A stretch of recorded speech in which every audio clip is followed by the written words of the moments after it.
Dekat tak? Dengar. Okey. Itulah saja nak surat berapa, bang? Lah harga 63. Nak RM1,300. Okey. Bila boleh datang tengok motor? Bila-bila boleh. Anytime.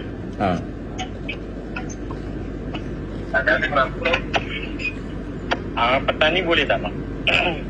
Petang ni?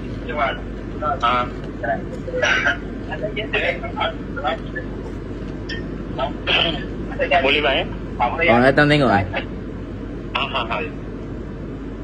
boleh? Boleh? Dari mana-mana? Ya? Awak daripada mana? Durian Tunggal. Durian? Durian Tunggal.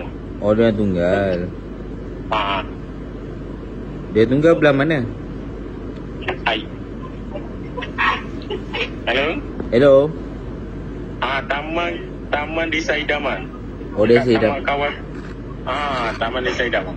Okey. Petang datang. Okey, jadi boleh. Jadi macam ni, saya nak tanya lah harga detail apa semua. Sebenarnya motor abang ni buat kawan saya.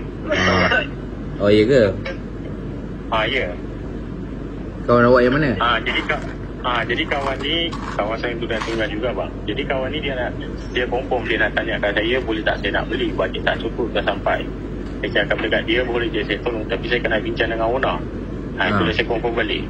Jadi kawan ni dia nak loan kat saya, nak bayar 2-3 kali, nak bayar bulan-bulan tau. Jadi harga saya absen kita kat dia.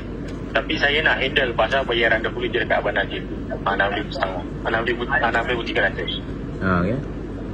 Okey. Jadi contoh kata kawan saya ni confirm nak tengok motor.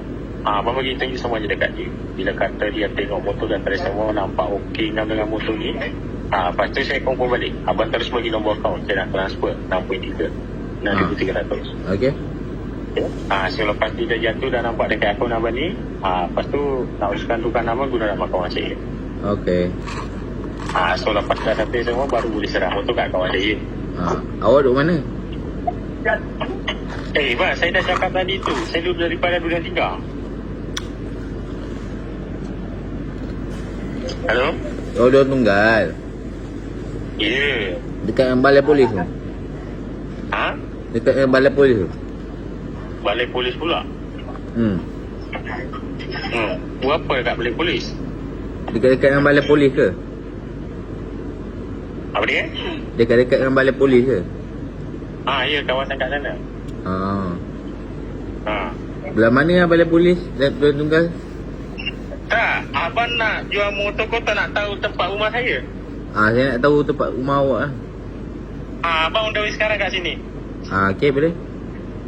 Saya nak lepak kepala kau, bang. Boleh. Bodoh scammer. Boleh. Alah.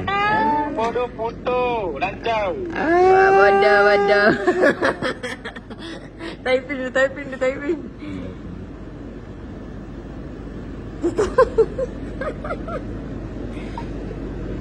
Abang janganlah tipu-tipu bulan Ramadan. Orang mana ni?